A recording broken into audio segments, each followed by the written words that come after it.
the next day. अस्सलाम वालेकुम everyone, welcome back to my channel. उम्मीद करती हूँ सब ठीक होंगे और अपने अपने घरों में खुश आबाद होंगे। अल्लाह ताला सबको ठीक रखे, हंसता मुस्कुराता रखे, आमीन। जैसा कि मैंने आप लोगों को बताया था कि मेरा स्टे काफ़ी कम दिन का था, मींस कम दिनों का पैकेज था, तो मुझे उस हिसाब से कम दिन मिले थे मक्का में और एक दिन वेस्ट भी हो गया था। तो इस वजह से हमें काफ़ी कम दिन मिले मक्का में, क्योंकि हमें दोबारा पलट के आना था मदीने से मक्का। तो अभी हमारी मदीने की रवानगी थी, जो कि मैंने आपको बताया था जब मैंने व्लॉग ख़त्म किया था। तो उसके नेक्स्ट डे सुबह अर्ली मॉर्निंग हमारी रवानगी थी।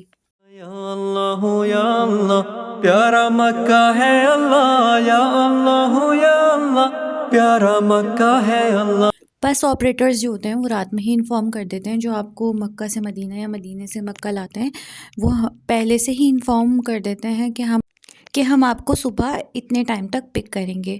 तो वो उनका जो टाइम होता है वो टाइम से 2 घंटे आगे ही आता है और आपको पहुँचाते-पहुँचाते वो रात ही कर देते हैं। मतलब आपका पूरा एक दिन ज़ाया होता है मक्का से मदीने आने में या मदीने से मक्का जाने में। ये बताने का मकसद ये है कि भाई आप ख़ुद भी जा सकते हैं उम्रा करने। अगर आप फ़र्स्ट टाइम गए हैं तो फिर आपको नीड पड़ सकती है कि आप टूर ऑपरेटर के थ्रू ही जाएँ। लेकिन अगर आपका बार-बार जाना हो चुका है तो आपको चाहिए आप अपना काम सारा ऑनलाइन करें। ऑनलाइन सिस्टम में आपको कन्वेंस से लेके होटल तक की सारी फैसिलिटी अवेलेबल होगी। दिलो जान से प्यारा काबा कुरान भी बयां करे। और आप स्कैम से भी बच जाएंगे। वो स्कैम ये कि हमारे ट्रैवल टूर ऑपरेटर्स जो होते हैं वो आपको यहाँ से लेके जाते हैं, कोई होटल दिखाते हैं और वहाँ देते हैं कोई होटल, क्योंकि बुज़ुर्ग होते हैं इंसान के साथ, तो वो अगर इंसान करीब का होटल लेना चाहता है तो फिर वो मजबूर होकर उसी होटल में गुजारा करना पड़ता है जो आपको टूर ऑपरेटर देता है। फिर ये चीज़ आपको परेशानी देती है, फिर आने जाने में आपको मसला होता है, क्योंकि अगर बुज़ुर्ग हज़रात आपके साथ होंगे तो आपको जाने आने मसाइल दरपेश होंगे, क्योंकि आपके साथ बुज़ुर्ग हज़रात होंगे तो आपको ज़ाहिर-सी बात है उनको लेके जाना है, लेके आना है। फिर हुदूद हरम आपका काफ़ी बड़ा है। अगर इन केस आपको बहुत दूर देता है आपका ट्रैवल टूर ऑपरेटर तो फिर आपको मुश्किल का सामना करना पड़ सकता है। और सेम यही चीज़ बच्चों के साथ भी है। अगर आप बच्चों के साथ भी जाते हैं तो उसमें भी आपको बहुत सारी एक्स्ट्रा चीज़ों की नीड होती है।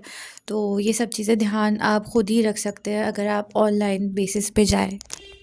हिदायत की जगह है मक्का, दिलो जान से प्यारा काबा। यहाँ में ट्रैवलिंग करते-करते इतना टाइम हो गया था, बस में बैठे-बैठे थक गए थे और इतनी देर में यहाँ से निकले, तकरीबन 12 बज गए थे यहाँ से निकलते-निकलते। फिर हम मदीने शाम में पहुँचे थे। यहाँ का मंज़र देख के मुझे कुछ ऐसा फ़ील हुआ कि कुछ अरसे पहले ही मैं इसी रास्तों से गुज़री थी और ये रास्तों में इतने पेड़-पौधे नहीं थे। पिछले कुछ अरसों से मक्का में ग्रीनरी बहुत ज़्यादा बढ़ गई है। मदीने में तो हमने देखी थी ग्रीनरी, लेकिन मक्का में हमने फ़र्स्ट टाइम इतनी ज़्यादा ग्रीनरी देखी और हमारे सामने भी ठीक-ठाक बारिश हुई। अल्लाह की रहमत है बारिश। लेकिन अहादीस से यही साबित है कि नबी करीम सल्लल्लाहु अलैहि वसल्लम ने इरशाद फरमाया है कि क़यामत जब तक नहीं आएगी, जब तक सरज़मीन मक्का हिजाज़ मुक़द्दस जो है वो दोबारा सहरा से हरियाली में तब्दील ना हो जाए, वहाँ नहरें जारी ना हो जाए। यह हदीस मैंने आपको उर्दू में तो बता दी है, मैं आपको इंग्लिश में आगे मेंशन कर देती हूँ विद रेफरेंस।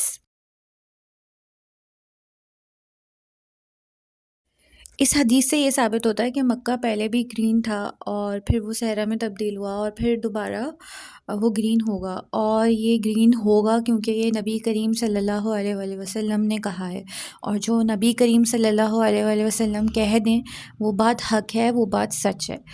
अब ये जो हो रहा है ये उसी चीज़ की निशानदेही कर रहा है, ये तो हमें नहीं पता, ये अल्लाह जानता है।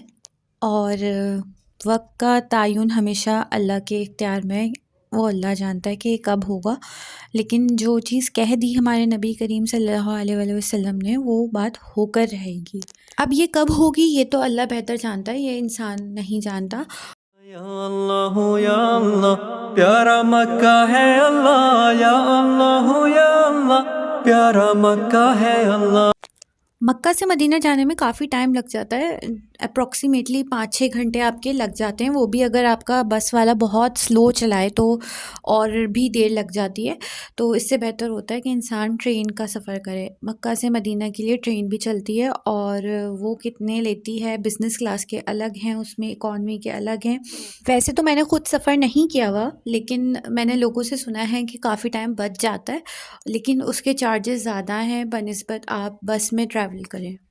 अब ये वाली बात है कि बंदा फैसिलिटी उसी टाइम लेगा ना जब उसके अपनी जेब इजाज़त देगी। इकॉनमी में ही जाएगा, वरना अगर उसके पास इतने पैसे नहीं होंगे, अफ़ोर्ड नहीं कर सकेगा। अगर मैंने कभी सफ़र किया तो फिर मैं आप लोगों से लाज़मी ये एक्सपीरियंस भी शेयर करूँगी। अभी तक मैंने उसमें सफ़र नहीं किया तो इसलिए मुझे उसका आइडिया नहीं है, लोगों से बस सुना है तो मैं आपको बता रही हूँ कि आपका टाइम बच जाता है, आप 2 घंटे में पहुँच जाते हो। अगर आप लोगों में से किसी ने सफ़र किया हो मक्का से मदीना ट्रेन में तो आप मुझे लाज़मी बताइएगा आपका कैसा एक्सपीरियंस रहा और आप लोगों को कितना टाइम लगा। कभी मैं तस्वीर काबा आंखों से बह जाए आंसू मेरे दिल के हर गोशे से आवाज आए काबा या अल्लाह या अल्लाह या अल्लाह। यहाँ मैं आपसे अपना उम्रे का एक्सपीरियंस शेयर करती हूँ कि मैं जिस टाइम पे गई थी वहाँ मौसम कैसा था और इस टाइम पे जाना ज़्यादा सही है या गर्मी के मौसम में जाना ज़्यादा सही है। वैसे गर्मी के मौसम में जो है वहाँ गर्मी ज़्यादा होती है बनिस्बत इस मौसम के। ये मौसम मुझे काफ़ी अच्छा लगा क्योंकि वो काफ़ी खुला-खुला मौसम था, गर्मी नहीं थी। मदीने में अमूमन बहुत गर्मी होती है, मैं लास्ट टाइम गई थी तो मुझे काफ़ी गर्मी लगी और लेकिन इस टाइम गई तो मुझे बिल्कुल भी गर्मी नहीं लगी, ना मदीने में ना मक्का में। मक्का में भी बारिश थी, मदीने में भी बारिश थी। नवंबर का महीना और दिसंबर का महीना जाने के लिए बेस्ट है, लेकिन कुछ मोटे कपड़े लाज़मी लेके जाने चाहिए इस मौसम में।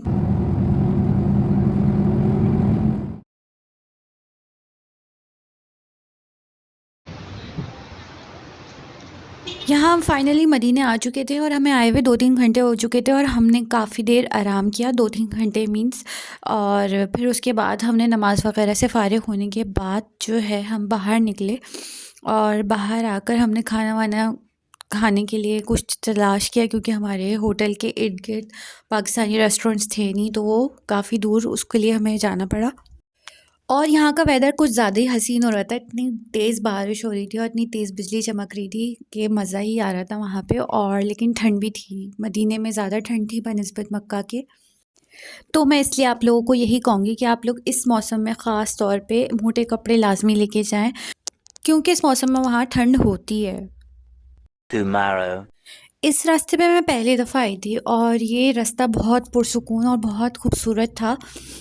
ये रास्ता मस्जिद क़ुबा की तरफ जाता है, वॉकिंग ट्रैक है, पैदल जाने का रास्ता है वहाँ से। और ये हमारे नबी करीम सल्लल्लाहु अलैहि वसल्लम की सुन्नत भी है कि पैदल जाया करते थे हमारे नबी करीम सल्लल्लाहु अलैहि वसल्लम मस्जिद क़ुबा तक, मस्जिद नबवी से मस्जिद क़ुबा तक पैदल जाते थे और वापस भी पैदल ही आते थे। इन्होंने काफ़ी अच्छा ट्रैक बनाया है और ये जो जगह बनाई है बच्चों के खेलने के लिए और ये फाउंटेन्स वगैरह जो लाइटनिंग हुई हुई है ये काफ़ी अच्छी लग रही थी रात के टाइम। हमें जाते-जाते ही काफ़ी टाइम हो गया था और आते-आते भी काफ़ी टाइम हो गया था। और इन केस अगर कोई नहीं जा पाए तो इन्होंने ये कार्ड सिस्टम भी रखा हुआ है कि आप ये कार्ड में 10 रियाल दें, एक साइड जाने का और एक साइड वापस आने का 10 रियाल अलग। तो ये काफ़ी महंगा था तो इसलिए हमने पैदल ही चलना मुनासिब समझा। और ये यहाँ का एक परफ्यूम ब्रांड है जो कि काफ़ी अच्छा और काफ़ी महंगा था। मालूम करने में पता चला कि यहाँ की ब्राइड्स जो हैं, सऊदी ब्राइड्स जो हैं, वो इस तरह की ड्रेसिंग लेती हैं। काफ़ी अच्छी और महंगी नेट थी ये, जो कि पाकिस्तान में भी अवेलेबल होती है और पाकिस्तान में इसके रेट काफ़ी कम मिल जाते हैं बनिस्बत सऊदी के, वहाँ तो काफ़ी हाई रेट थे।